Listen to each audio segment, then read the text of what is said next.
VD. Satheesan സർക്കാർ അധികാരത്തിലേറിയ ശേഷം ആദ്യമായി പോലീസ് തലപ്പത്ത് അഴിച്ചുപണി നടന്നിരിക്കുന്നു. കഴിഞ്ഞ 10 വർഷം പിണറായി സർക്കാരിൽ തഴയപ്പെട്ടിരുന്ന കഴിവുള്ള പല ഉദ്യോഗസ്ഥർക്കും UDF സർക്കാർ വലിയ പരിഗണന നൽകിയിരിക്കുന്നു എന്നതാണ് എടുത്തു പറയേണ്ട കാര്യം. അതിലൊന്നാമത്തെയാൾ ADGP P. വിജയനാണ്. ഇതുവരെയുള്ള സർവീസ് കാലയളവിൽ യാതൊരു ചീത്തപ്പേരും കൽപ്പിക്കാത്ത ക്ലീൻ ഇമേജ് ഉള്ള ഉദ്യോഗസ്ഥനാണ് P. വിജയൻ. എന്നാൽ അദ്ദേഹത്തെ കഴിഞ്ഞ സർക്കാർ സസ്പെൻഡ് ചെയ്യുകയും പിന്നീട് ഒതുക്കുകയും ചെയ്യുന്നതാണ് കണ്ടത്.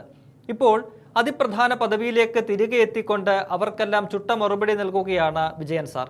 ഇന്നലെ നടന്ന അഴിച്ചുപണിയിൽ സംസ്ഥാനത്തെ ക്രമസമാധാന ചുമതലയുള്ള ADGP ആയിട്ടാണ് അദ്ദേഹത്തെ മാറ്റി നിയമിച്ചിരിക്കുന്നത്. നിലവിൽ ക്രൈംബ്രാഞ്ച് മേധാവിയായ H. വെങ്കടേഷനായിരുന്നു ഈ ചുമതല. പിണറായി സർക്കാരിന്റെ കാലത്ത് MR അജിത് കുമാർ ഉൾപ്പെടെ കൈകാര്യം ചെയ്ത് കുളമാക്കിയതാണ് സംസ്ഥാനത്തെ ക്രമസമാധാന പാലനം.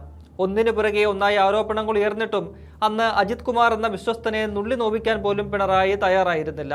ഒടുവിൽ തൃശൂർ പൂരം കലക്കൽ ഉൾപ്പെടെ വിവാദമായ ശേഷമാണ് അജിത്തിനെ ക്രമസമാധാന ചുമതലയിൽ നിന്ന് നീക്കിയത്. അവിടേക്കാണ് P. വിജയൻ പറന്നിറങ്ങുന്നത്. ആഭ്യന്തരമന്ത്രി രമേശ് ചെന്നിത്തലയും ചില കണക്കുകൂട്ടലുകളോടെയാണ് ഈ നിയമനം നടത്തിയിരിക്കുന്നത്. നിലവിൽ ഓപ്പറേഷൻ തൂഫാൻ ഉൾപ്പെടെയുള്ള നടപടികളുമായി ചെന്നിത്തല കളം നിറഞ്ഞിരിക്കുകയാണ്.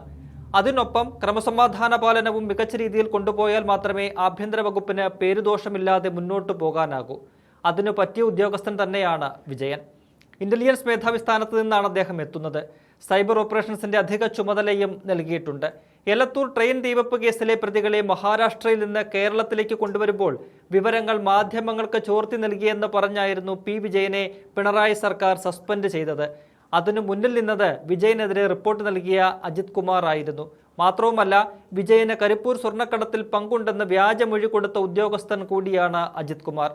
ഇയാൾക്കെതിരെ കേസെടുക്കാൻ DGP കഴിഞ്ഞ സർക്കാരിനോട് ശുപാർശ ചെയ്തിരുന്നെങ്കിലും ഒന്നും സംഭവിച്ചില്ല. ഇനി ഈ കേസുകളിലൊക്കെ അനക്കം വരും. LDF സർക്കാരിന്റെ കാലത്ത് ഒതുക്കിയിട്ടിരുന്ന മറ്റൊരു ഉദ്യോഗസ്ഥനായിരുന്നു SP ഷൗക്കത്ത് അലി. ഷൗക്കത്ത് അലിയെ കോഴിക്കോട് കമ്മീഷണറായിട്ടാണ് നിയമിച്ചിരിക്കുന്നത്. TP ചന്ദ്രശേഖരൻ വധക്കേസിൽ CPM-നെ വെള്ളം കുടിപ്പിച്ച പോലീസ് ഉദ്യോഗസ്ഥൻ. അതായിരുന്നു CPM-ന് ഷൗക്കത്ത് അലിയോടുള്ള വിരോധവും. UDF സർക്കാർ അധികാരത്തിൽ വന്നതിന് പിന്നാലെ ഷൗക്കത്ത് അലിയുടെ നേതൃത്വത്തിലാണ് SIT രൂപീകരിച്ച് ആലപ്പുഴ രക്ഷാപ്രവർത്തന കേസിൽ തുടരന്വേഷണം നടത്തിയത്. UDF ഭരണകാലത്ത് ചീറ്റപ്പുലിയെ പോലെ പായുന്ന ഷൗക്കത്ത് അലിയെയാണ് കേരളം കണ്ടിട്ടുള്ളത്.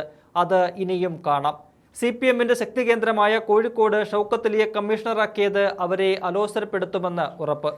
ജയിൽ വകുപ്പ് മേധാവിയായ ADGP ശ്രീജിത്തിനെയും ദിനേന്ദ്ര കശ്യപിനെ ഇന്റലിജൻസ് മേധാവിയായും ബൽറാം കുമാർ ഉപാധ്യായെ ബറ്റാലിയൻ ADGP-യായും നിയമിച്ചിട്ടുണ്ട്.